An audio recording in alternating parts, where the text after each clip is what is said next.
ಆಕಾಶವಾಣಿ ಕ್ರೀಡಾಲೋಕ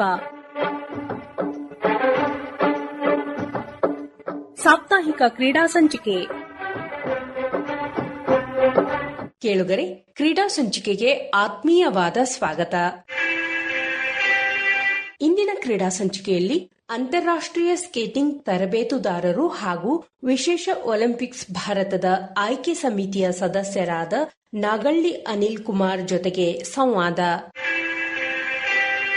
ಇಂದಿನ ಕ್ರೀಡಾ ಸಂಚಿಕೆಯಲ್ಲಿ ನಮ್ಮ ಜೊತೆಗಿದ್ದಾರೆ ಅಂತಾರಾಷ್ಟ್ರೀಯ ಮಟ್ಟದ ಸ್ಕೇಟಿಂಗ್ ತರಬೇತುದಾರರಾದ ನಾಗಳ್ಳಿ ಅನಿಲ್ ಕುಮಾರ್ ಅವರು.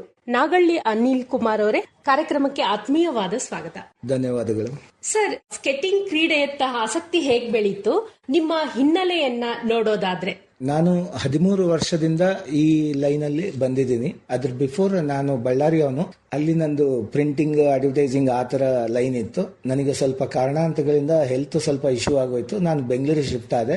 ಬೆಂಗಳೂರು ಶಿಫ್ಟ್ ಆದಾಗ ಡಾಕ್ಟರ್ ಅಡ್ವೈಸ್ ಮಾಡಿದ್ರು ಪೀಸ್ಫುಲ್ ಆಗಿರ್ಬೇಕು, ಜಾಸ್ತಿ ಸ್ಟ್ರೆಸ್ ತಗೋಬಾರ್ದು ಅಂತ. ಒಂದು ಗ್ರೌಂಡ್ ಅಲ್ಲಿ ಹೋಗ್ತಾ ಇದ್ದೆ. ಅಲ್ಲಿ ನೋಡಿ ಚಿಕ್ಕ ಚಿಕ್ಕ ಪುಟಾಣಿಗಳು ಮಾಡೋದನ್ನ ನೋಡ್ತಾ ಇದ್ದೆ. ಬಟ್ ಅದಕ್ಕಿಂತ ಮುಂಚೆ ನಾನು ಬಳ್ಳಾರಿಯಲ್ಲಿ ಇದ್ದಾಗೆ ನನಗೆ ಸ್ಕೇಟಿಂಗ್ ಮೇಲೆ ಒಂದು ಪ್ಯಾಷನ್ ಇತ್ತು. ಬಳ್ಳಾರಿಯಲ್ಲಿ ಈ ತರ ಸವಲತ್ತು ಇದ್ದಿಲ್ಲ, ರಿಂಕ್ ಆಗ್ಲಿ ಇನ್ನೊಂದಾಗ್ಲಿ. ಅಲ್ಲಿ ಪೊಲೀಸ್ ಜಿಮ್ಖಾನ ಅಂತ ನಮ್ಮ ನಿಂಬೆಳ್ಕರ್ ಸರ್ ಮಾಡಿಸಿದ್ರು, ಎಲ್ಲರನ್ನ ಬಿಸ್ನೆಸ್ ಪೀಪಲ್ ನ ಕರೆದು ಬಿಟ್ಟು. ಬಟ್ ಅದಾದ ಚಿಕ್ಕದಾಗಿ ಮಾಡಿದ್ವಿ, ಅಲ್ಲಿ ಕಲೀಲಿಕ್ಕೆ ಸಾಧ್ಯ ಇದ್ದಿಲ್ಲ. ಇಲ್ಲಿ ಮತ್ತೆ ನಾನು ಅದ್ರ ಮೇಲೆ ಫೋಕಸ್ ಮಾಡಿದೆ. ಹೌದಲ್ಲ, ಇದು ಚೆನ್ನಾಗಿ ಅನ್ಸುತ್ತೆ, ಮನಸ್ಸಿಗೆ ಶಾಂತಿ ಸುಖ ಕೊಡುತ್ತೆ, ಎಷ್ಟೆಲ್ಲ ಅಡ್ವಾಂಟೇಜಸ್ ಇದೆ ಅಂತ ನಾನು ಸ್ಕೇಟಿಂಗ್ ನ ಪ್ರಾರಂಭ ಮಾಡಬೇಕು ಅಂತ ಹೇಳಿ ನನ್ನ ಸ್ವತಃ ಕಲ್ತ್ಕೊಂಡೆ.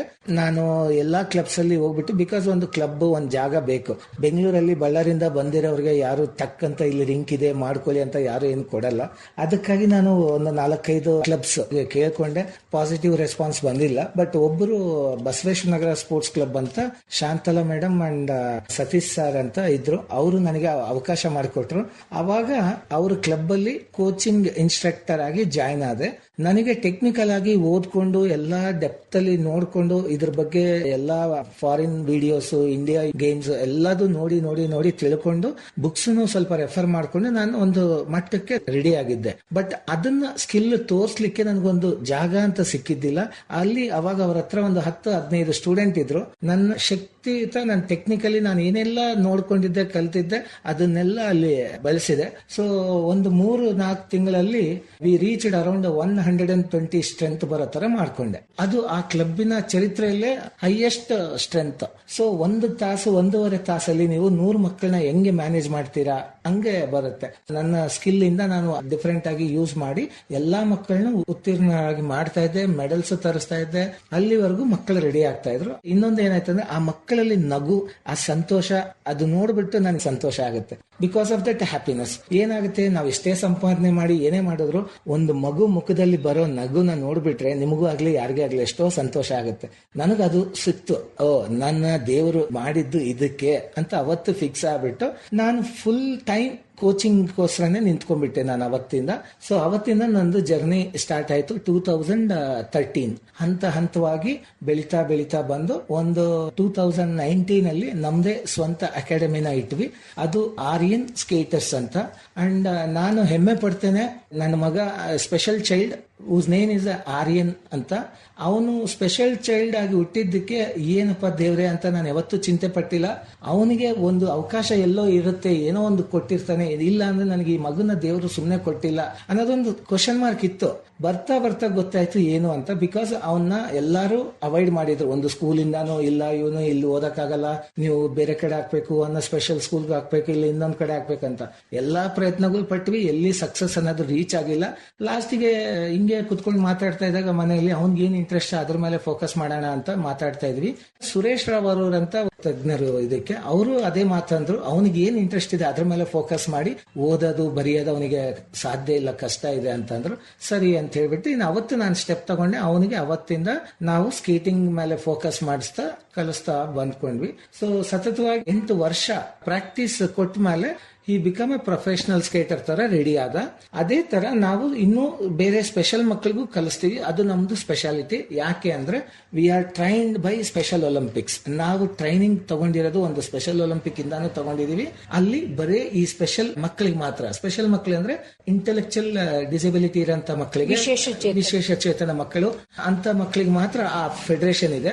ಅಲ್ಲಿ ಇಂಟರ್ನ್ಯಾಷನಲ್ ಬೋರ್ಡ್ ಇಂದಾನು ನಾನು 5 ರೌಂಡ್ ಈ ತರ ಇರುತ್ತೆ. ಎಲ್ಲಾ ಎಕ್ಸಾಮ್ಸ್ ಪಾಸ್ ಆಗಿ I am a certified coach of special children's ಗೆ, ಇಂಟರ್ನ್ಯಾಷನಲ್ ಸರ್ಟಿಫೈಡ್ ಕೋಚ್ ಅಂತ ನನ್ನ ತಗೊಂಡ್ರು. ಬಿಕಾಸ್ ಒಂದೊಂದು ಹಂತದಲ್ಲಿ ಒಬ್ಬೊಬ್ಬರು ಹೆಲ್ಪ್ ಮಾಡ್ತಾನೆ ಬಂದಿದ್ದಾರೆ. ಎಕ್ಸಾಂಪಲ್ ನಮಗೆ ಅಫಿಷಿಯಲ್ ಆಗಿ ಬಂದಾಗ PK ಸಿಂಗ್ ಅಂತ ನಮ್ಮ India RSFI chairman STC technical ಅವರು, ನಮ್ಮ ಸ್ಟೇಟ್ ಬಂದಾಗ ರವೀಶ್ ಸರ್ ಅಂತ, ಅದಾದ್ಮೇಲೆ ಜೇಮ್ಸ್ ಸರ್ ಅಂತ. ನಾನು ಒಂದು ಹೆಮ್ಮೆ ಏನ್ ಪಡ್ತೀನಿ ಅಂದ್ರೆ ನಾನು ಅಫಿಷಿಯಲ್ ಆಗಿ ಕೆಲಸಕ್ಕೆ ಬರ್ತೀನಿ ಅಂದ್ರೆ ಈಗ ಕೋಚಿಂಗ್ ಬೇರೆ, ಅಫಿಷಿಯಲ್ ವರ್ಕ್ ಬೇರೆ. ನನ್ನ ಫಸ್ಟ್ ರೆಕಗ್ನೈಸ್ ಮಾಡಿ ನಿಂದಿರಿಸಿ ಸ್ಟಾರ್ಟರ್ ಪೊಸಿಷನ್ ಕೊಟ್ಟಿದ್ದು, ಡೇ 1 ಸ್ಟಾರ್ಟರ್ ಕೊಟ್ಬಿಟ್ರು. ಯಾರು ಕೊಡಲ್ಲ ಲೈಫಲ್ಲಿ ಸ್ಟಾರ್ಟರ್ ಪೊಸಿಷನ್, ಎಷ್ಟೊಂದು ಎಕ್ಸ್ಪೀರಿಯನ್ಸ್ ಇರೋರಿಗೆ ಕೊಡ್ತಾರೆ. ಅಂತದ್ದು ಜೇಮ್ಸ್ ಸರ್ ನನಗೆ ಫಸ್ಟ್ ಟೈಮ್ ಫಸ್ಟ್ ಕಾಂಪಿಟೇಷನ್ ನಿಂದಿರಿಸಿ ವಿಸಿಲ್ ಹಾಕಕ್ ಕೊಟ್ರು. ವಿಶಿಷ್ಟ ಅಂತಾರಾಷ್ಟ್ರೀಯ ಸ್ಕೇಟಿಂಗ್ ತರಬೇತುದಾರರಾಗಿ ಇದುವರೆಗೆ 1500ಕ್ಕೂ ಹೆಚ್ಚು ಸ್ಕೇಟರ್ಗಳಿಗೆ ತರಬೇತಿಯನ್ನ ನೀಡಿದ್ದೀರಿ. ಈ ಕುರಿತಾಗಿ ಹೇಳಿ. ನಾನು ಅಕಾಡೆಮಿ ಅಂತಲ್ಲ, ನನ್ನ ಎಕ್ಸ್ಪೀರಿಯನ್ಸ್ ಅಲ್ಲಿ ಈ 13 ವರ್ಷದ ಎಕ್ಸ್ಪೀರಿಯನ್ಸ್ ಅಲ್ಲಿ 1500ಗಿನ್ನ ಮೇಲೆ ಮಕ್ಕಳನ್ನ ರೆಡಿ ಮಾಡಿದ್ದೀನಿ. ಅದರಲ್ಲಿ ನಾರ್ಮಲ್ ಮಕ್ಕಳಿದ್ದಾರೆ, ವಿಶೇಷ ಚೇತನ ಮಕ್ಕಳಿದ್ದಾರೆ, ಎಲ್ಲಾ ತರದ್ದು ಮಕ್ಕಳಿದ್ದಾರೆ.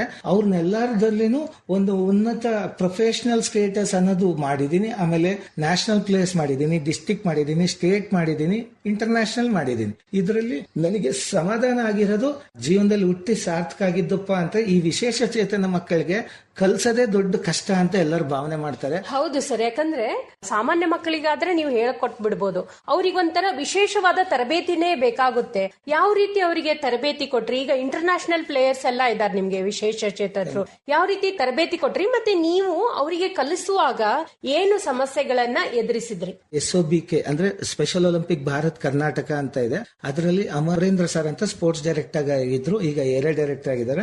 ಅವರು ತುಂಬಾ ಇನ್ಪುಟ್ಸ್ ಕೊಡ್ತಾ ಇದ್ರು. ನೀನ್ ಈ ತರ ಬಿಹೇವ್ ಮಾಡ್ಬೇಕು, ಈ ತರ ಟ್ರೈನ್ ಮಾಡ್ಬೇಕು, ಹಿಂಗೆಲ್ಲ ಇರಬೇಕು ಅಂತ ತುಂಬಾ ಗೈಡೆನ್ಸ್ ಆ ಮಕ್ಕಳಿಗೆ ಕೊಟ್ಟಿದ್ದಾರೆ. ರಾಜಶೇಖರ್ ಸರ್ ಅಂತ ಒಬ್ರು ಇದ್ದಾರೆ, ಹರಿಪ್ರೀತ್ ಸಿಂಗ್ ಅಂತ ಇದ್ದಾರೆ, DG ಚೌಧರಿ ಸರ್ ಅಂತಿದ್ದಾರೆ, ಮಲ್ಲಿಕಾ ನಡ್ಡಾ ಮ್ಯಾಮ್, ನಡ್ಡಾ ಸರ್ ಏನಿದ್ದಾರೆ ಅವ್ರ ವೈಫ್, ಅವರು ನಮ್ಮ ಸ್ಪೆಷಲ್ ಒಲಿಂಪಿಕ್ ಭಾರತ್ ಪ್ರೆಸಿಡೆಂಟ್ ಆಗಿದ್ದಾರೆ ಈಗ. ಅವರೆಲ್ಲರ ಸಹಾಯದಿಂದ ನಾನು ಈ ಮಕ್ಕಳಿಗೆ ಕಲ್ಸೋದಕ್ಕೆ ಮಾಡಿದೆ. ಬಿಕಾಸ್ ಏನು ಅಂದ್ರೆ ಆ ಪ್ಲಾಟ್ಫಾರ್ಮ್ ಡಿಫ್ರೆಂಟ್. ನಿಮಗೆ ಆನ್ಲೈನ್ ಅಲ್ಲಿನೇ ಕ್ಲಾಸಸ್ ನಡೆಯುತ್ತೆ. ಆ ಮಕ್ಕಳನ್ನ ಯಾವ ತರ ಹ್ಯಾಂಡಲ್ ಮಾಡಬೇಕು, ಏನ್ ಸಮಸ್ಯೆಗಳು ಬರುತ್ತೆ, ನೀವು ಯಾವ ತರ ಎಲ್ಲ ಅವ್ರನ್ನ ರೆಕ್ಟಿಫೈ ಮಾಡಬಹುದು. ಬಿಕಾಸ್ ಒಂದೊಂದು ಮಗುಗೂ ಒಂದೊಂದು ಇಶ್ಯೂ ಇರುತ್ತೆ. 4-5 ವರ್ಷ ನನಗೆ ಸತತವಾಗಿ ಟ್ರೈನಿಂಗ್ ಕೊಟ್ಟ ಮೇಲೆ ನನ್ನ ಕ್ವಾಲಿಫೈಡ್ ಕೋಚ್ ಅಂತ ಕರೀತಾರೆ. ಅದರಿಂದ ನಾನು ಇಂಡಿಯಾ ಟೀಮ್ ಹೆಡ್ ಕೋಚ್ ಆಗಿ ಹೋದೆ. ನನ್ನ ಅಂಡರ್ 4 ಕೋಚಸ್ ಇರ್ತಾರೆ ಮತ್ತೆ. ಸೊ ಇದನ್ನೆಲ್ಲ ತಗೊಂಡು 16 ಮಕ್ಕಳನ್ನ ನಾನು 2023 ಅಲ್ಲಿ ವರ್ಲ್ಡ್ ಸಮ್ಮರ್ ಗೇಮ್ ಬರ್ಲಿನ್ ಜರ್ಮನಿಗೆ ಕರ್ಕೊಂಡು ಹೋದ್ರು. ನಾನು as A represented Indian team head coach ಆಗಿ, ನಾವು ಹೋಗಿರೋ ಕಡೆ ನಮಗೆ ಒಲಿಂಪಿಕ್ ಅಲ್ಲಿ ಎಷ್ಟು ಗೇಮ್ಸ್ ಇರುತ್ತೋ ಆ ತರ ಇದರಲ್ಲಿಯೂ ಅಷ್ಟೇ ಗೇಮ್ಸ್ ಇರುತ್ತೆ. ಅದರಲ್ಲಿ ಸ್ಕೇಟಿಂಗಿಗೆ ನಾನು ಹೆಡ್ ಕೋಚ್ ಆಗಿ ಹೋಗಿದ್ದೆ ಇಂಡಿಯನ್ ಟೀಮ್ಗೆ. ಅಲ್ಲಿ 16 ಮಕ್ಕಳನ್ನ ಕರ್ಕೊಂಡೋಗಿ 31 ಮೆಡಲ್ ತಗೊಂಡ್ಬಂದೆ ಇಂಡಿಯಾಗೆ. ಅದು ಆ ಟೋಟಲ್ ಇಂಡಿಯನ್ ಕಾಂಟಿಂಜೆಂಟ್ ಬಂದಿರೋ ಎಲ್ಲಾ ಗೇಮ್ಸ್ ಅಲ್ಲಿನೂ ಸ್ಕೇಟಿಂಗ್ ಇಸ್ ದ ಹೈಯೆಸ್ಟ್. ಅದನ್ನ ESPN ಚಾನೆಲ್ ಅಲ್ಲಿ, ಎಲ್ಲಾ ಮೀಡಿಯಾದಲ್ಲಿ, ದೂರದರ್ಶನಲ್ಲಿ ಎಲ್ಲದರಲ್ಲಿ ಹೈಲೈಟ್ ಮಾಡಿದ್ರು. ಅಂಡ್ ನಮ್ಮ ಮಕ್ಕಳು, ಭಾರತೀಯ ಮಕ್ಕಳು ಎಲ್ಲಿ ಇಂಟರ್ನ್ಯಾಷನಲ್ ಪ್ಲಾಟ್ಫಾರ್ಮ್ ಅಲ್ಲಿ, ಅದು ವಿಶೇಷ ಮಕ್ಕಳ ಚೇತನ ಕಮ್ಮಿನೇ ಅಲ್ಲ ಅಂತ ತೋರ್ಸೋದಕ್ಕೆ ದೇವರು ಅವಕಾಶ ಮಾಡಿಕೊಟ್ರು. ಆ ಮಕ್ಕಳು ಮೆಡಲ್ ಮಾಡಿರೋರು. ಆದ್ರೆ ಒಬ್ಬೊಬ್ಬರು ಲೈಫ್ ಕೇಳ್ಬಿಟ್ರೆ ನೀವು, ಒಬ್ರು ಪಾನಿಪುರಿ ಮಾರ್ಕೊಳ್ಳೋ ಅಂತ ಮಕ್ಕಳು, ಒಬ್ರು ಬಡವರು, ಇಂಥವ್ರಿಗೋಸ್ಕರ ಮಲ್ಲಿಕಾ ನಡ್ಡಾ ಮ್ಯಾಮ್ ದೇವ್ರ ತರ ನಿಂತಿದ್ದಾರೆ ನಮಗೆ.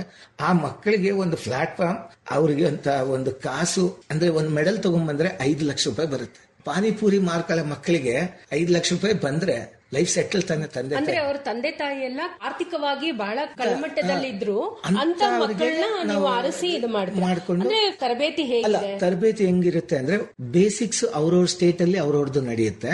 ನಮಗೆ ನ್ಯಾಷನಲ್ ಕ್ಯಾಂಪ್ ಅಂತ ಕಂಡಕ್ಟ್ ಮಾಡ್ತಾರೆ. ಅಲ್ಲಿ ಬಂದಾಗ ನಾನು ಬರ್ತೀನಿ. ನಾನು ಆ ಮಕ್ಕಳನ್ನೆಲ್ಲ ಟ್ರೈನ್ ಮಾಡ್ಕೊಂಡು ಲಾಸ್ಟ್ 2 years ಕಂಟಿನ್ಯೂಸ್ ಆಗಿ ನನಗೆ ಅವ್ರಿಗೆ ಸಂಪರ್ಕ ಇರುತ್ತೆ. Daily classes, video call, audio, ಅವ್ರು ಏನ್ ಮಾಡಿದಾರೆ ಇವತ್ತು ವಿಡಿಯೋ ತೋರಿಸ್ಕೊಳ್ಳೋದು, ನಾನು ಇದನ್ನೆಲ್ಲ ಹಿಂಗ್ ಮಾಡಿ ಅಂತ ಹೇಳೋದು, ಜೂಮ್ ಕಂಡಕ್ಟ್ ಮಾಡೋದು, ಮಾಡೋದು, ಅವ್ರ ಫುಡ್ ಏನ್ ತಿನ್ಬೇಕು, ಈ ತರ ಪ್ರತಿ ಒಂದು ನಾನು ಗೈಡ್ ಮಾಡ್ಕೊಂತ ಬರ್ತಿರ್ತೀನಿ. ಅದನ್ನ ಲಾಸ್ಟ್ 2 years ಸತತವಾಗಿ ಕ್ಯಾಂಪ್ ಕಂಡಕ್ಟ್ ಮಾಡಿ ಫುಲ್ ಫ್ಲೆಡ್ಜ್ ಅಲ್ಲಿ ನಮ್ ಕಂಟ್ರೋಲ್ ಅಲ್ಲಿ ಇದ್ದು ನಾವು ಮಾಡ್ಕೊಂಡು ರೆಡಿ ಮಾಡ್ಬಿಟ್ಟು ಅವ್ರನ್ನ ಸ್ಪೆಷಲ್ ಒಲಿಂಪಿಕ್ ಥ್ರೂ ಇಂದ ವರ್ಲ್ಡ್ ಸಮ್ಮರ್ ಗೇಮ್ ಗೆ ಕರ್ಕೊಂಡು ಹೋಗ್ತೀವಿ. ಅವಾಗ ಆ ಸಾಧನೆ. ನೀವು ಬರ್ಲಿನ್ನಿಗೆ ಹೋಗಿ ಮೆಡಲ್ ತಗೊಂಡ್ ಬಂದ್ರಲ್ಲ, ಸೊ ಆ ಮಕ್ಕಳನ್ನ ನೀವು 16 ಮಕ್ಕಳನ್ನ ಕರ್ಕೊಂಡು ಹೋಗಿದ್ರಲ್ಲ, ಅವ್ರನ್ನ ಹೇಗೆ ಆರಿಸಿದ್ರಿ? ಅಂದ್ರೆ ಇಡೀ ಇಂಡಿಯಾದಿಂದ ರ್ಯಾಂಕಿಂಗ್ ಅಲ್ಲಿದ್ದ ಮಕ್ಕಳ ಹೇಗೆ ಅಂತ? ಪ್ರತಿಯೊಂದು ಡಿಸ್ಟಿಕ್ ತಾಲೂಕು ಪಾಸ್ ಆಗಿ ಸ್ಟೇಟ್ ಬರ್ತಾರೆ, ಆ ಸ್ಟೇಟ್ ಇಂದ ಇಷ್ಟು ಮಕ್ಕಳು ಅಂತ ಬರ್ತಾರೆ. ಹಂಗೆ ಸುಮಾರು 230 ಮಕ್ಕಳು ಇಂಡಿಯಾದಿಂದ ಬಂದಿದ್ರು. ಅದರಲ್ಲಿ ಫಿಲ್ಟರ್ ಆಗ್ತಾರೆ, 16 ಮಂದಿಗೆ ಬರ್ತಾರೆ ಲಾಸ್ಟ್ ಗೆ. ಒಂದು ಫಸ್ಟ್ ಕ್ಯಾಂಪ್ ಅಲ್ಲಿ ಇಷ್ಟು ಫಿಲ್ಟರ್ ಆಗ್ತಾರೆ, ಸೆಕೆಂಡ್ ಕ್ಯಾಂಪ್ ಅಲ್ಲಿ ಇಷ್ಟು ಫಿಲ್ಟರ್ ಆಗ್ತಾರೆ, 3ನೇ ಕ್ಯಾಂಪ್ ಅಲ್ಲಿ ಮ್ಯಾಕ್ಸಿಮಮ್ ಫಿಲ್ಟರ್ ಆಗ್ತಾರೆ. ಸೊ ಆತರ ಫಿಲ್ಟರ್ ಆಗಿ ಬಂದಾಗ ಲಾಸ್ಟ್ ಗೆ 16 ಮಕ್ಕಳು ಉಳಿತಾರೆ. ಆ 16 ಮಕ್ಕಳಿಗೆ ನಾನು ಫೋಕಸ್ ಮಾಡಿ ಕಲಿಸಬೇಕಾಗುತ್ತೆ. ಹಂಗೆ ನಮ್ ಸ್ಟೇಟ್ ಇಂದ ನಾನು ಕೋಚ್ ಇದ್ದೆ, ಸ್ಟೇಟ್ ಕೋಚ್ ಆಗಿದ್ದೆ. ಅವಾಗ ಎಲ್ಲಾ ಮಕ್ಕಳನ್ನ ಟ್ರೈನ್ ಮಾಡಿ ಇಲ್ಲಿಂದ 30-40 ಮಕ್ಕಳು ಕರ್ಕೊಂಡು ಹೋಗಿದ್ದೆ. ಬಟ್ ಆ 30 ಮಕ್ಕಳು ಮಂಗಳೂರಿಂದ ಸ್ವಲ್ಪ, ಹುಬ್ಳಿಯಿಂದ ಸ್ವಲ್ಪ, ಹಿಂಗೆ ಆತರ ಎಲ್ಲ ಡಿಸ್ಟಿಕ್ ಇಂದ ಬಂದಿದ್ರು. ನಾವು ಸ್ಟೇಟ್ ಲೆವೆಲ್ ಮಾಡಿದಾಗ ನಾನು ನೋಡ್ಕೊಂಡಿದ್ದೆ, ಎಲ್ಲಾ ಕೋಚಸ್ ಸೇರಿ ಎಲ್ಲಾ ಮಕ್ಕಳ ಮೇಲೆ ಫೋಕಸ್ ಮಾಡಿ ಟ್ರೈನ್ ಮಾಡ್ತೀವಿ. ಅದಾದ್ಮೇಲೆ ಅದರಲ್ಲಿ ಕ್ವಾಲಿಫೈ ಆಗಿರೋರ್ನ ನ್ಯಾಷನಲ್ ಕಳಿಸ್ತೀವಿ. ಎಕ್ಸಾಂಪಲ್ ನಮ್ ಸ್ಟೇಟ್ ಇಂದ ಒಂದು 20 ಜನ ಕಳಿಸ್ತೀವಿ.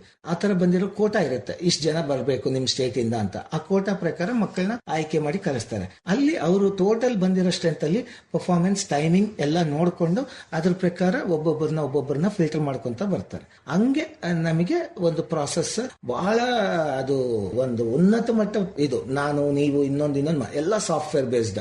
ಅವ್ರದ್ದು ಟೈಮಿಂಗ್ ಎಂಟರ್ ಮಾಡ್ಬಿಟ್ರೆ ಅವ್ರ IQ, ಅವ್ರದ್ದು ಟೈಮಿಂಗ್, ಅವ್ರ ಬಿಹೇವಿಯರ್ ಎಲ್ಲ ನೋಡ್ತಾರೆ. ನಾಟ್ ಓನ್ಲಿ ಟೈಮಿಂಗ್, ಎಷ್ಟೊಂದು ಆಸ್ಪೆಕ್ಟ್ಸ್ ಅಲ್ಲಿ ಆ ಮಕ್ಕಳನ್ನ ಸೆಲೆಕ್ಟ್ ಮಾಡ್ತಾರೆ. ಎಕ್ಸಾಂಪಲ್, ಅವ್ರ ಬಟ್ಟೆ ಅವ್ರು ಎತ್ತಿಟ್ಕೊಳ್ತಾರ, ಅವ್ರ ಬ್ರಷ್ ಅವ್ರು ಮಾಡ್ತಾರ, ಬೇರೆಯವ್ರಿಗೆ ಹಾರ್ಮ್ ಮಾಡಲ್ವಾ, ಹೆಂಗಿರ್ತಾರೆ. ಬಿಕಾಸ್ ಎಲ್ಲಾ ಮಕ್ಕಳು ಒಂದೇ ತರ ಇರಲ್ಲ.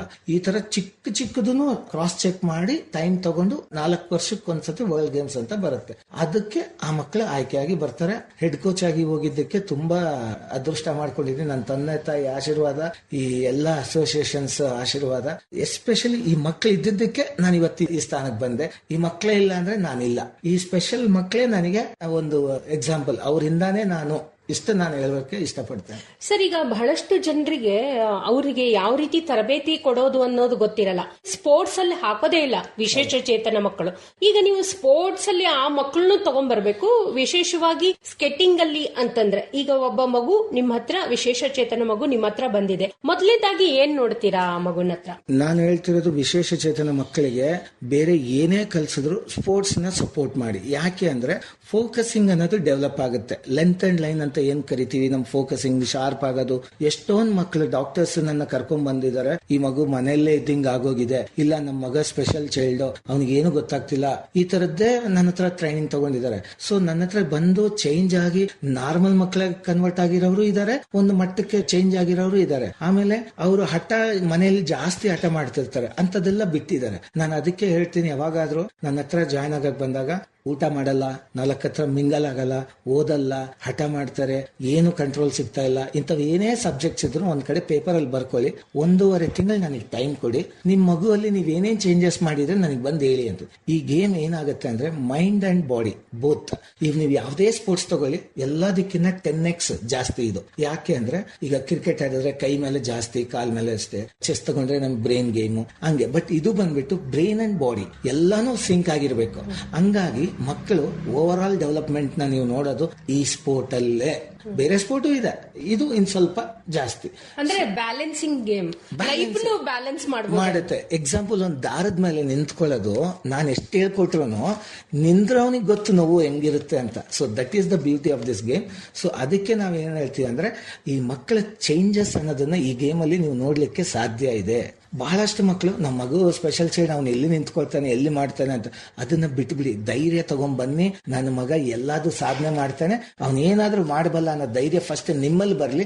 ಅದನ್ನ ಅವ್ರನ್ನ ಮುಂದಕ್ಕೆ ಕರ್ಕೊಂಡ್ ಬಂದ್ರೆ it will be very good move from the parent. So ನಿಮಗೆ ಫಸ್ಟ್ ನಂಬಿಕೆ ಬಂದ್ರೆ ಆ ಮಗುಗೂ ಆಟೋಮೆಟಿಕ್ ನಂಬಿಕೆ ಬರುತ್ತೆ. ಸರ್, ಈಗ 2023ರಲ್ಲಿ ಬರ್ಲಿನ್ ನಲ್ಲಿ ನೀವು ಒಲಿಂಪಿಕ್ಸ್ ವಿಶ್ವ ಬೇಸಿಗೆ ಕ್ರೀಡಾಕೂಟದಲ್ಲಿ ಭಾಗವಹಿಸಿದ್ರಲ್ಲ, ಅಲ್ಲಿ ಎಷ್ಟು ರಾಷ್ಟ್ರದವರು ಬಂದಿದ್ರು, ಮತ್ತೆ ವಿಶೇಷ ಚೇತನ ಮಕ್ಕಳನ್ನ ಕರ್ಕೊಂಡು ಹೋದಾಗ ಅಲ್ಲಿ ಏನೇನ್ ಸಮಸ್ಯೆ ಎದುರಾಯ್ತು ನಿಮ್ಗೆ?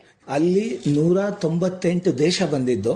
ಅದಾದ್ಮೇಲೆ ಎಲ್ಲಾ ದೇಶದವರು ತುಂಬಾ ಚೆನ್ನಾಗಿ ರೆಸ್ಪಾನ್ಸ್ ಮಾಡ್ತಾರೆ, ಸಪೋರ್ಟ್ ಮಾಡ್ತಾರೆ. But here I will say thank you for Modiji, because ಅವರು ಹೋಗಕ್ ಮುಂಚೆ ಬರಕ್ ಮುಂಚೆ ನಮಗೆ ಟ್ವೀಟ್ ಮುಖಾಂತರ ಒಂದು ಮೆಸೇಜ್ ಕಳ್ಸಿದ್ರು. ಬಟ್ ಅವ್ರ ಸ್ಪೋರ್ಟ್ಸ್ಗೆ, ಈ ಮಕ್ಕಳಿಗೆ ಏನೆಲ್ಲ ಬೇಕು ನಂಬ್ತೀರಾ ಇಲ್ಲ, ಯಾವ ಸ್ಪೋರ್ಟ್ಸ್ ಅಲ್ಲಿ ನಾನು ಕಂಡಿಲ್ಲ.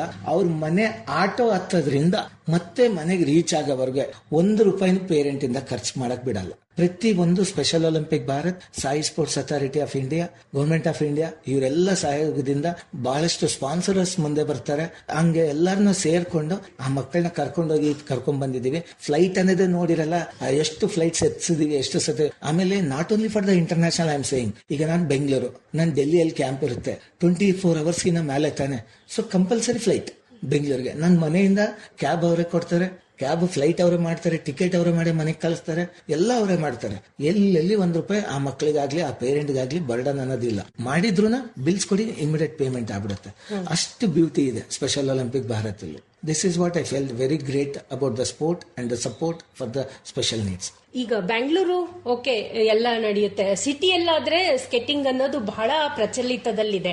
ಆದ್ರೆ ಗ್ರಾಮೀಣ ಭಾಗದಲ್ಲೂ ಬಹಳಷ್ಟು ಪ್ರತಿಭೆಗಳಿದಾರಲ್ಲ, ಅವ್ರು ಯಾವ ರೀತಿ ಮುಂದ್ಗಡೆ ಬರ್ಬೇಕು? ಈಗ ಏನಾಗಿದೆ, ಕ್ಲಸ್ಟರ್ಸ್ ಅಂತ ಮಾಡಿದ್ದಾರೆ. ಈಗ ನಮ್ಮ ಸ್ಟೇಟ್ ಬಾಡಿ ಒಂದು ಡಿಸ್ಟಿಕ್ ಅಸೋಸಿಯೇಷನ್, ಅಲ್ಲಿಂದ ತಾಲೂಕ್ ಅಸೋಸಿಯೇಷನ್ ಅಂತ ಇದೆ. ಸೊ ಯಾವುದೇ ಎಲ್ಲೇ ಹೋದ್ರು ಆಯಾ ತಾಲೂಕಿಗೆ ಒಂದು ಸ್ಪೆಷಲ್ ಸ್ಕೂಲ್ ಅಂತ ಇರುತ್ತೆ. ಇಲ್ಲಾಂದ್ರೆ ನಮ್ಮ ಫಿಸಿಕಲಿ ಚಾಲೆಂಜಿಂಗ್ ಡಿಪಾರ್ಟ್ಮೆಂಟ್ ಅವರು ಎಷ್ಟೊಂದು ಹಾಕ್ತಾ ಇರ್ತಾರೆ, ಸರ್ಕ್ಯುಲರ್ಸ್ ಹಾಕ್ತಾ ಇರ್ತಾರೆ. ಅವ್ರ ಆಫೀಸಿಗೆ ಭೇಟಿ ಆಗ್ಬೇಕು. ಬಹಳ ಮಂದಿಗೆ ಅದು ಗೊತ್ತಿಲ್ಲ, ಇದಕ್ಕೊಂದು ಡಿಪಾರ್ಟ್ಮೆಂಟ್ ಇದೆ, ನಾವು ಈ ತರ ಭೇಟಿ ಆಗ್ಬೇಕು, ಇಷ್ಟೆಲ್ಲ ಸ್ಕೀಮ್ಸ್ ಇದೆ ಅಂತ. ಎಷ್ಟು ಜನ ಸ್ಕೀಮ್ಸ್ ನ ಯುಟಿಲೈಸೇ ಮಾಡ್ಕೊಳ್ತಿಲ್ಲ. ಸಬಲೀಕರಣ ಇಲಾಖೆ ಅವರು, ನೀವು ನಾನು ನ್ಯಾಷನಲ್ ಸೆಲೆಕ್ಟ್ ಆಗ್ತಾನೆ, ಇಲ್ಲ ಈ ತರ ಸ್ಪೋರ್ಟ್ಸ್ ಹೋಗ್ತಾ ಇದ್ದೀನಿ ಅಂತ ಮೊದಲೇ ಹೋಗಿ ಇಂಟಿಮೇಟ್ ಮಾಡಿದ್ರೆ ₹50,000 ವರೆಗೂ ಸಪೋರ್ಟ್ ಸಿಗುತ್ತೆ ಅವರಿಂದ. ಖರ್ಚುಗಳಿಗೆ, ನಿಮ್ ಶೂಗೆ, ಬಟ್ಟೆಗೆ, ನಿಮ್ ಗೇಮ್ಗೆ ಎಲ್ಲದಕ್ಕೂ ಸಪೋರ್ಟ್ ಮಾಡ್ತಾರೆ. DDW ಆಫೀಸರ್ ಅಂತ ಇರ್ತಾರೆ, ಪ್ರತಿಯೊಂದು ಡಿಸ್ಟಿಕ್ಗೂ ಇರ್ತಾರೆ. ಆ ತಂದೆ ತಾಯಿಗಳು ಯಾರು ಅಂತ ತಿಳ್ಕೋಬೇಕು, ಅಲ್ಲಿಂದ ಬರಬೇಕು. ಇಲ್ಲ ಅಂದ್ರೆ ಅವ್ರ ತಾಲೂಕಲ್ಲಿ ಸ್ಪೆಷಲ್ ಸ್ಕೂಲ್ಸ್ ಇದ್ರೆ ಆ ಸ್ಕೂಲ್ ಥ್ರೂ ಅಪ್ರೋಚ್ ಆದ್ರೆ ಸ್ಕೂಲ್ ಅವರೇ ಮಾಡಿಕೊಡ್ತಾರೆ. ಈಗ ಹಾಸ್ಟೆಲ್ಸ್ ಆಗಿದೆ, ಸ್ಕೂಲ್ಸ್ ಆಗಿದೆ. ಈಗ ಮಲ್ಲಿಕಾ ನಡ್ಡಾಜಿ ಅವ್ರದ್ದು ಒಂದೇ ಟಾರ್ಗೆಟ್ ಇದ್ದಿದ್ದು, ನಮ್ಮ ಇಂಡಿಯಾದಲ್ಲಿ 750 ಸೆಂಟರ್, ಸ್ಪೋರ್ಟ್ಸ್ ಸೆಂಟರ್ ಈ ಸ್ಪೆಷಲ್ ಮಕ್ಕಳಿಗೋಸ್ಕರ ಮಾಡಬೇಕು ಅಂತ. ಫ್ರೀ ಆಫ್ ಕಾಸ್ಟ್ ಟ್ರೈನಿಂಗ್ ಪ್ರತಿ ಒಂದು ಡಿಸ್ಟಿಕ್ ಆಗಿರ್ಲಿ, ತಾಲೂಕ್ ಆಗಿರ್ಲಿ, ಒಂದೊಂದು state wise all over India ಸೇರ್ಬಿಟ್ಟು ಇಷ್ಟು ಮಾಡಬೇಕು ಅಂತ ಆಯ್ತು. ಈಗ ಹಿಮಾಚಲ್ ಪ್ರದೇಶಲ್ಲಿ ಸ್ಟಾರ್ಟ್ ಆಗಿದೆ, ಸಕ್ಸಸ್ಫುಲ್ ಆಗಿ ರನ್ ಆಗ್ತಾ ಇದೆ. ಉತ್ತರ ಪ್ರದೇಶಲ್ಲಿ ಆಯ್ತು ಮೊನ್ನೆ. ಹಿಂಗೆ ಕಂಟಿನ್ಯೂ ಎಲ್ಲಾ ಕಡೆನೂ ಮುಂದುವರಿಸ್ತಾ ಬರ್ತಾ ಇದೆ. ಬಟ್ ಜಾಸ್ತಿ ದಿವಸ ಇಲ್ಲ, ಆಲ್ ಓವರ್ ಇಂಡಿಯಾದಲ್ಲಿ ಸ್ಪ್ರೆಡ್ ಆಗೋದು, ಅದರದ್ದು ಒಂದು ವಿಸ್ತೀರ್ಣವಾಗಿ ಬೆಳೆಯುವಂತ ದಿನಗಳು ತುಂಬಾ ದೂರ ಇಲ್ಲ. ಸರ್, ಈಗ 4 ಗಿನ್ನಿಸ್ ವಿಶ್ವ ದಾಖಲೆಯನ್ನ ಮಾಡಿದ್ರಿ, ಹಾಗೆ 24 ಏಷ್ಯಾ ಮತ್ತು ಭಾರತ ಪುಸ್ತಕ ದಾಖಲೆಗಳು ಆಗಿದೆ. ಈ ಕುರಿತಾಗಿ ಹೇಳಿ ಸರ್. ಇದೊಂಥರ ಗೋಲ್ಡನ್ ಆಪರ್ಚುನಿಟಿ ಅಂತ ನಮ್ಮ ಲೈಫ್ ಅಲ್ಲಿ ಸಿಕ್ಕಾಗ ನಾವು ಬಳಸ್ಕೊಂಡ್ಬಿಡ್ಬೇಕು. ಒಂದು ಸತಿ ಬ್ಯಾಂಗ್ಳೂರಲ್ಲಿ ನಮಗೆ ಬೇರೆ ಸ್ಟೇಟ್ ಗಳಿಂದ ಕಾಲ್ ಬಂತು, ಈ ತರ ನಡೀತಾ ಇದೆ, ಇದರಲ್ಲಿ ನಿಮ್ಮ ಮಕ್ಕಳು ಭಾಗವಹಿಸಿದ್ರೆ ಇದು ಗಿನ್ನಿಸ್ ಬುಕ್ ಆಫ್ ರೆಕಾರ್ಡ್ ಬರುತ್ತೆ ಅಂತ. ಎಕ್ಸಾಂಪಲ್, ಒಂದು ನಾನ್ ಸ್ಟಾಪ್ ಸ್ಕೇಟಿಂಗ್ ಅಂತ ಬರುತ್ತೆ. ಫಾರ್ ಎಕ್ಸಾಂಪಲ್ 72 ಅವರ್ಸ್, 36 ಅವರ್ಸ್ ಅಂತ ಹೇಳಿ ಬರುತ್ತೆ. ಅದನ್ನ ಒಂದು ಯಾವುದೋ ಒಂದು ಸಂಸ್ಥೆ ಆರ್ಗನೈಸ್ ಮಾಡುತ್ತೆ, ಬಿಕಾಸ್ ಇದು ತುಂಬಾ ದುಡ್ಡಿಂದ ಬಂದಿರೋದು. ಅಂತದ್ರಲ್ಲಿ ನಾವು ಹೋಗಿ ಜಾಯಿನ್ ಆಗ್ತೀವಿ. ಸೊ ಹಂಗೆ ನಾವು ನಮ್ಮ ಮಕ್ಕಳನ್ನ ಅಲ್ಲಿ ಕಳಿಸ್ಬಿಟ್ಟು, it is in the beginning of the my journey, ನಾನು ಆ ತರ ಮಾಡಿ ಆ ಮಕ್ಕಳಿಗೆ ಅಲ್ಲಿ ಭಾಗವಹಿಸ್ಬಿಟ್ಟು Guinness world of book record ಸಾಧನೆ ಮಾಡಿದ್ದೆ. ಅದೇ ತರ ರೋಲ್ ಬಾಲ್ ಅಂತ ಹೊಸ ಗೇಮು, ತುಂಬಾ ಪ್ರಸಿದ್ಧವಾದಂತ ಗೇಮ್ ಆಗಿತ್ತು. ಒಂದೇ ದಿವಸ ಒಂದೇ ಟೈಮಲ್ಲಿ ಎಲ್ಲಾ ಕಡೆ ಆ ಗೇಮ್ ನ ಆಡ್ತಾ ಇರಬೇಕು, ಅದೊಂದು ರೆಕಾರ್ಡ್ ಇತ್ತು. ಅದನ್ನ ಇಂಡಿಯಾ ಬುಕ್ ಆಫ್ ರೆಕಾರ್ಡ್ ಇದರಲ್ಲಿ ಅದನ್ನ ಸಾಧನೆ ಮಾಡಿದ್ದು. ಸೊ ಇದೆಲ್ಲ ಏನಾಗುತ್ತೆ ಅಂದ್ರೆ ಆ ಮಕ್ಕಳಿಗೆ ಹುಮ್ಮಸ್ಸು, ನಾನು achiever, I have got Guinness world record. ನಿಮ್ಗೆ ಗೊತ್ತು, ಏನೇ ಒಂದು ವಿಶೇಷವಾಗಿ ಮಾಡ್ತಿರೋ ಅದಕ್ಕೆ ನಿಮಗೆ ಪ್ರಶಸ್ತಿ ಕೊಡುವಂತದ್ದು. ಸೊ ಇದು ಆ ತರ ಮಾಡಿರೋದ್ರಲ್ಲಿ ನಾವು ಸಾಧನೆ ಮಾಡಿರೋದು. ಸೊ ಆ ಮಕ್ಕಳು ಲೈಫ್ ಟೈಮ್ ಹೇಳ್ಕೋಬಹುದು. But I am happy what we have done earlier, and those kids are very blessed to have that achievement. Sir, ಈವರೆಗೆ ನಿಮ್ಗೆ ಅನೇಕ ಪ್ರಶಸ್ತಿಗಳು ಬಂದಿದೆ, ಯಾವ್ಯಾವ ಬಂದಿದೆ ಪ್ರಮುಖವಾಗಿ ಹೇಳೋದಾದ್ರೆ? ಸ್ಪೆಷಲ್ ಅಲ್ಲಿ ನನಗೆ ಡಿಪಾರ್ಟ್ಮೆಂಟ್ ಇಂದ ಒಂದು ಬಂತು. ಯಾವಾಗ ನಾನು ಬರ್ಲಿನಿಂದ ಬಂದ ಮೇಲೆ ಕಂಟಿನ್ಯೂಸ್ ಮಕ್ಕಳ ದಿನಾಚರಣೆ, ಸ್ಪೆಷಲ್ ಮಕ್ಕಳ ದಿನಾಚರಣೆ ಇದ್ದಿದ್ದು ಕರ್ನಾಟಕ ಸರ್ಕಾರದಿಂದ ಒಂದು ಸೆರೆಮನಿ ಮಾಡಿ ಅವಾರ್ಡ್ ಮಾಡಿ ಕೊಟ್ರು. That is the great I feel. ಒಂದು ಇನ್ನು ಮಿಕ್ಕಿದ್ದು ಹಲವಾರು ಇದೆ. ಸರ್, ಇಲ್ಲಿವರೆಗೆ ನಿಮ್ ಅಂತಾರಾಷ್ಟ್ರೀಯ ಮಟ್ಟದಲ್ಲಿ ನೀವು ತರಬೇತಿಗೊಳಿಸಿದ ಎಷ್ಟು ಜನ ಕ್ರೀಡಾಪಟುಗಳು ಇದ್ದಾರೆ? ಇಂಟರ್ನ್ಯಾಷನಲ್ ಗೆ ಅಂತಂದ್ರೆ ಅದೇ 16 ಸ್ಕೇಟರ್ಸ್ ಏನಿದ್ರು ಅವರು ನನ್ನ ಟ್ರೈನಿಂಗ್ ಅಲ್ಲಿ ಬಂದಿರೋದು. ನಮ್ಮ ಸ್ಟೇಟ್ ಪರವಾಗಿ ನೋಡ್ಕೊಂಡ್ರೆ ನನ್ನ ಅಕಾಡೆಮಿಯಿಂದಾನೇ ಇಬ್ರು ಸೆಲೆಕ್ಟ್ ಆಗಿದ್ದು, ಬೇರೆ ಮಕ್ಕಳು ಬಂದಿದ್ರು ಸ್ಟೇಟ್ ಇಂದ. ಬಟ್ ಆಗಿರೋದು ನಮ್ಮ ಇಬ್ರು ಆರ್ಯನ್ ಮತ್ತೆ ದಿಪೇನ್ ಅಂತ. ಆರ್ಯನ್ 2 ಗೋಲ್ಡ್ ಮೆಡಲ್ ತಂದ, ದಿಪೇನ್ ಅನ್ನೋ ಹುಡುಗ 3 ಗೋಲ್ಡ್ ಮೆಡಲ್ ತಂದ. ಸೊ ಇಬ್ರು ಇಂಟರ್ನ್ಯಾಷನಲ್ ಆಗಿ ರೆಡಿ ಆಗಿ ಬಂದ. Because it's not a easy thing to reach there. So ತುಂಬಾ ವರ್ಷಗಳು ಕಷ್ಟಪಟ್ರೆ ಇಂಟರ್ನ್ಯಾಷನಲ್ ಹೋಗೋದಕ್ಕೆ ಸಾಧ್ಯ ಆಗುತ್ತೆ. ಅದರಲ್ಲಿ ಅವ್ರನ್ನ ರೆಡಿ ಮಾಡೋದಕ್ಕೆ 8-9 ವರ್ಷ ತಗೊಳುತ್ತೆ. ಅಲ್ಲಿಂದ ನಾವು ಲೆಕ್ಕ ಹಾಕಿದ್ರು ರೆಡಿ ಆದ ಕೂಡಲೇ within 4 years I got A golden opportunity ಆ ತರ ಮಕ್ಕಳು. ಬಟ್ ಈಗಲೂ ನಾವು ಒಂದು ಕಾರ್ಯಕ್ರಮ ಹಮ್ಮಿಕೊಂಡಿದೀವಿ ಕರ್ನಾಟಕದಲ್ಲಿ, ಒಂದು dedicated time slot and centre ಅನ್ನೋ ತರ. ಶ್ರೀ ಗೋಪಾಲಯ್ಯಜಿ ನಮ್ಮ ಮಹಾಲಕ್ಷ್ಮಿ ಲೇಔಟ್ MLA ಆಗಿರಂತ ಇವ್ರ ಸಹಯೋಗದಲ್ಲಿ ಆಶಾ ಸ್ಕೂಲ್ ಅಂತ ಒಂದು ಸ್ಪೆಷಲ್ ಸ್ಕೂಲ್ ಇದೆ. ಆ ಸ್ಕೂಲ್ ಅವರು ಇಬ್ಬರು ಸಪೋರ್ಟ್ ಇಂದ ನಾವು ಒಂದು ಸ್ಪೆಷಲ್ ಮಕ್ಕಳಿಗೆ ಒಂದು 20 ಮಕ್ಕಳಿಗೆ ಟ್ರೈನಿಂಗ್ ಕೊಡೋ ತರ ಮಾಡ್ತಾ ಇದೀವಿ. ಅವರು ಉನ್ನತ ಮಟ್ಟಕ್ಕೆ ಹೋಗ್ಲಿಕ್ಕೆ ಆದಷ್ಟು ಕಷ್ಟ ಪಡ್ತಾ ಇದೀನಿ. ನೋಡೋಣ, ದೇವರಿದ್ದಾರೆ, ಮಕ್ಕಳು ಸಪೋರ್ಟ್ ಚೆನ್ನಾಗಿ ಮಾಡ್ತಿದ್ದಾರೆ. ನಮಗೀಗ ಪೇರೆಂಟ್ ಸಪೋರ್ಟ್ ಬೇಕಾಗುತ್ತೆ. ಬಿಕಾಸ್ ಅವರೆಲ್ಲ ಸ್ವಲ್ಪ ಎಂಪ್ಲಾಯೀಸ್, ರೆಗ್ಯುಲರ್ ಆಗಿ ಬರಕ್ ಆಗಲ್ಲ, ಒಂದ್ ದಿವಸ ಬರ್ತಾರೆ ಒಂದ್ ದಿವಸ ಈಗಲ್ಲ. ಅದನ್ನ ಅವ್ರಿಗೆ ರಿಕ್ವೆಸ್ಟ್ ಮಾಡ್ಕೊಂಡಿದೀನಿ. ನಿಮ್ ಮಗು ಚೆನ್ನಾಗಿ, ಒಂದ್ 4-5 ಜನ ತುಂಬಾ ಚೆನ್ನಾಗಿದ್ದಾರೆ. ಅವ್ರಿಗೆ ಹೇಳಿದೀವಿ ಪರ್ಸನಲ್ ಆಗಿ, ಮ್ಯಾಮ್ ನೀವು ಮಿಸ್ ಮಾಡಬೇಡಿ, ದಯಮಾಡಿ ನೀವು ಬನ್ನಿ, ನಿಮ್ ಮಕ್ಕಳು ಇವತ್ತಲ್ಲ ನಾಳೆ ಏನಾದ್ರೂ ಅಚೀವ್ ಆಗ್ಬೋದು. ಅವ್ರಿಗೂ ತುಂಬಾ ಖುಷಿ ಇರುತ್ತೆ ಬಂದಾಗನು, ಅವ್ರು ಮಿಸ್ಸೇ ಮಾಡಲ್ಲ. ಸರ್, ಈಗ ಪ್ರಮುಖವಾಗಿ ಹೇಳ್ಬೇಕಂದ್ರೆ, ಈಗ ಒಂದು ಮಗು ಸ್ಕೇಟಿಂಗ್ ಕಲಿಬೇಕಂದ್ರೆ ಭವಿಷ್ಯ ಬೇಕದಕ್ಕೆ. ಯಾವ ರೀತಿ ಭವಿಷ್ಯ ಇದೆ ಸ್ಕೇಟಿಂಗ್ ಅಲ್ಲಿ? ನಾವು ಭವಿಷ್ಯ ಅನ್ನಕ್ಕಿಂತ ಅಡ್ವಾಂಟೇಜಸ್ ಆಫ್ ಸ್ಕೇಟಿಂಗ್ ನಾನು ಹೇಳಕ್ಕೆ, ಫಸ್ಟ್ ನಿಮ್ ಬಾಡಿ, ನಿಮ್ಮ ಮೈಂಡ್, ನಿಮ್ಮ ಹೆಲ್ತ್ ತುಂಬಾ ಸೂಪರ್ ಆಗಿರುತ್ತೆ. ಫಸ್ಟ್ ಅದು ನೀವು ಎಷ್ಟು ಲಕ್ಷ ಇಟ್ರು ಅದನ್ನ ಕಾಪಾಡ್ಕೊಳ್ಳೋದೇ ಇವತ್ತಿನ ದಿವಸದಲ್ಲಿ ಬರ್ತಿರೋ ಕಲ್ತಿ ಫುಡ್ ಅದು ಇದು ಎಲ್ಲ ನೋಡಿದ್ರೆ ಅವರು ಶಾರ್ಪ್ ಆಗಿರ್ಬೇಕು. ಇವತ್ತಿನ ಮಕ್ಕಳು ಅವೆಲ್ಲ ಚೆನ್ನಾಗಿ ಆಗ್ಬೇಕಂದ್ರೆ ದಿಸ್ ಇಸ್ ದ ಬ್ಯೂಟಿ ನಮ್ಮ ಸ್ಪೋರ್ಟ್ ಅದು ಸ್ಕೇಟಿಂಗ್ ಒಂದು. ಸೆಕೆಂಡ್ ಥಿಂಗ್, ನಿಮ್ಗೆ ವೈಡ್ ರೇಂಜ್ ಆಫ್ ಗೇಮ್ಸ್ ಇದೆ. ಈಗ ಒಂದೇ ಡಿಸಿಪ್ಲಿನ್ ಇಲ್ಲ. Speed skating, roller skating, roller hockey, inline hockey, down hill, alpine, free style, skate boarding, scooter, artistic, 11 discipline, wild range of platform for the kids. ನಾನು ಇದರಲ್ಲಿ set ಆಗಿಲ್ಲ ಅಂದ್ರೆ first wheel ಮೇಲೆ ನಿಂತ್ಕೊಳ್ಳೋದು ಬಂದ್ಬಿಟ್ರೆ ಅವ್ರೆಲ್ಲಾದ್ರೂ ಶಿಫ್ಟ್ ಆಗ್ಬೋದು. ಹಂಗೆ ಈಗ ಎಕ್ಸಾಂಪಲ್ ನಾನು ಯಾವ್ದೋ ಒಂದು ಗೇಮ್ ತಗೋತೀನಿ, ಫುಟ್ಬಾಲ್ ಆಡೋನು ಫುಟ್ಬಾಲ್ ಆಡ್ಬೋದು. ಫುಟ್ಬಾಲ್ ಅಲ್ಲಿ ಸಪರೇಟ್ ಮತ್ತೆ ಇನ್ನೇನು ಕ್ಯಾಟಗರೀಸ್ ಇಲ್ಲ ಆಡ್ಲಿಕ್ಕೆ. ಬಟ್ ಅದೇ ಸ್ಕೇಟಿಂಗ್ ಅಲ್ಲಿ ಬಂದಾಗ ಸ್ಕೇಟಿಂಗ್ ಅಲ್ಲಿ ಡಿಫ್ರೆಂಟ್ ಆಡ್ಬೋದು ಅವ್ನಿಗೆ ಸ್ಕೇಟಿಂಗ್ ಗೊತ್ತಿದ್ರೆ. ಸೊ ಅದು ನನಗೆ ಯಾಕೋ ಅಡ್ವಾಂಟೇಜ್ ಅಂತ ಅನಿಸ್ತು. ಸ್ಪೋರ್ಟ್ಸ್ ಕೋಟ ಎಲ್ಲ ಸಿಗ್ಬೋದಾ ಈ ಸ್ಕೇಟಿಂಗ್ ಅಲ್ಲಿ, ನ್ಯಾಷನಲ್ ಅಥವಾ ಇಂಟರ್ನ್ಯಾಷನಲ್ ಮಾಡಿದ್ರೆ? ಆಗ್ತಾ ಇದೆ ಮ್ಯಾಮ್. ಈಗ ಡೆವಲಪಿಂಗ್ ಗೇಮ್ ಆಗಿರೋದ್ರಿಂದ ನಮಗೆ ಸಿಇಟಿಗೂ ಸ್ಪೋರ್ಟ್ಸ್ ಕೋಟಾ ಅಂತ ಕೊಡ್ತಾ ಇದಾರೆ. CBSE ಅವರು ಬೋರ್ಡ್ ಇಂದಾನ ಅನೌನ್ಸ್ ಮಾಡಿದ್ರು. ಸ್ಪೋರ್ಟ್ಸ್ ಅಂತಾನೆ ಅದಕ್ಕೊಂದು ದೊಡ್ಡ ಪೀಠ ಹಾಕ್ತಾ ಇದೀವಿ, ಅವ್ರಿಗಂತಾನೆ ಸಪರೇಟ್ ಅಲೋಕೇಶನ್ ಮಾಡ್ತಾ ಇದೀವಿ. ಸೆಕೆಂಡ್ ಥಿಂಗ್, ನಮಗೆ ಸೆಂಟ್ರಲ್ ಗೌರ್ಮೆಂಟ್ ಇಂದ ಜಾಬ್ಸ್ ಬರೋದ್ರಲ್ಲಿನೂ ಒಂದೊಂದ್ ಕಡೆ ಈಗ ರೋಲ್ ಬಾಲ್ ಅಂತೇಳಿ ಇನ್ನೊಂದಂತೇಳಿ ಹಾಕ್ತಾ ಇದೆ. ರೋಲರ್ ಸ್ಕೇಟಿಂಗ್ ಬಗ್ಗೆ ಬರ್ತಾ ಇದೆ. ಕರ್ನಾಟಕದು ಅಷ್ಟೇ ಹೈಯೆಸ್ಟ್ ಏಕಲವ್ಯ ಅವಾರ್ಡ್ ಅವೆಲ್ಲ ಬಂದಿದೆ. ನಮ್ಮಲ್ಲಿ ತುಂಬಾ ಸ್ಕೇಟರ್ಸ್ ದೊಡ್ಡವರು ಹಳಬರು ತುಂಬಾ ಜನ ತಗೊಂಡಿದ್ದಾರೆ. ಬಟ್ ಈಗ ಸದ್ಯ ಏಕಲವ್ಯ ಅವಾರ್ಡ್ ಇಲ್ಲ. ಬಟ್ ಇನ್ ಫ್ಯೂಚರ್ ಮತ್ತೆ ಬರುತ್ತೆ ನಮ್ಗೆ ಅಂತ ಆಸೆಯಿಂದ ಇದೀವಿ. ಒಲಿಂಪಿಕ್ಸ್ ಅಲ್ಲಿ ಇಲ್ಲ ಸರ್? ಇಲ್ಲ, ಒಲಿಂಪಿಕ್ಸ್ ಅಲ್ಲಿ 2 ಗೇಮ್ ಬಂದಿದೆ, ಆರ್ಟಿಸ್ಟಿಕ್ ಅಂತ ಒಂದು, ಆಮೇಲೆ ಸ್ಕೇಟ್ ಬೋರ್ಡಿಂಗ್. ಈ 2 ಗೇಮ್ ಅದರಲ್ಲಿ ಬಂದಿದೆ. ಖೇಲೋ ಇಂಡಿಯಾದಲ್ಲಿನೂ ನಾವು ಹೋಗಿದ್ವಿ. ಅದರಲ್ಲಿ ಲಾಸ್ಟ್ 1 year ಬಿಫೋರ್ ಏನೋ ತೆಗೆದಿದ್ದಾರೆ. ಮತ್ತೆ ಅದು ಪ್ರಪೋಸಲ್ ಇಟ್ಟಿದ್ದಾರೆ ನಮ್ಮ ಅಸೋಸಿಯೇಷನ್ ಅವರು. Going on, discussions are going on. Khelo ಇಂಡಿಯಾಗೆ ನಮ್ಮ ಈಗಿನ joint secretary of RSFI, Karnataka general secretary ಆಗಿರೋಂಥ ಇಂದುಧರ್ ಸೀತಾರಾಮ್, ಆಶಾ ಮೇಡಮ್ ಅಂತ ಅವರು ಇಬ್ಬರು ಗಂಡ ಹೆಂಡತಿ ಎಷ್ಟು ಸ್ಪೋರ್ಟ್ಸ್ ಗೆ ಸಪೋರ್ಟ್ ಮಾಡಿ ಆ ಖೇಲೋ ಇಂಡಿಯಾಗೆ ಎಷ್ಟು ತಿರುಗಿ ನಮ್ಮನ್ನ ಇನ್ವಾಲ್ವ್ ಆಗೋ ತರ ಮಾಡಿದ್ರು ಅನ್ನೋದು ನನಗೆ ಪರ್ಸನಲಿ ಗೊತ್ತು. ನಮ್ಮ ಕರ್ನಾಟಕ ಮಕ್ಕಳು ಖೇಲೋ ಇಂಡಿಯಾದಲ್ಲಿ ಬರಬೇಕು ಅಂತ ಅಲ್ಲಿ ಹೋಗಿ ಆಡಿ ಬಂದಿದ್ದಾರೆ. ನಮ್ಮ ಸ್ಟೇಟ್ ಇಂದ ಫಾಸ್ಟೆಸ್ಟ್ ಇಂಡಿಯನ್ ಪ್ಲೇಯರ್ ಅಂತ ಏನ್ ಕರಿತೀವಿ ನಮ್ಮ ಧನುಷ್ ಬಾಬು ಅಂತ, ಖೇಲೋ ಇಂಡಿಯಾದಲ್ಲಿ ಎಂಟ್ರಿ ತಗೊಂಡೋಗಿ ಮಾಡಿ ತುಂಬಾ ಹೆಲ್ಪ್ ಮಾಡಿದ್ದಾರೆ. ಒಳ್ಳೆದು. ಅನಿಲ್ ಕುಮಾರ್ ಅವರೇ, ಇಲ್ಲಿವರೆಗೆ ನಿಮ್ಮ ಕ್ರೀಡಾ ಸಾಧನೆ ಕುರಿತಾಗಿ ಸವಿಸ್ತಾರವಾಗಿ ಹೇಳಿದ್ರಿ. ಧನ್ಯವಾದಗಳು. ನಮಸ್ಕಾರ ಸರ್. ನಮಸ್ಕಾರ.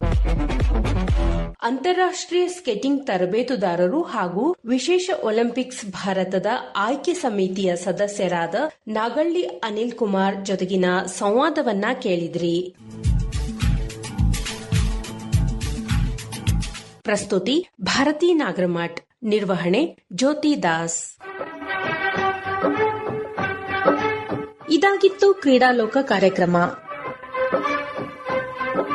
ರಾಜ್ಯವ್ಯಾಪಿ ಪ್ರಸಾರವಾದ ಈ ಕಾರ್ಯಕ್ರಮ ಆಕಾಶವಾಣಿ ಬೆಂಗಳೂರು ಕೇಂದ್ರದ ಕೊಡುಗೆ.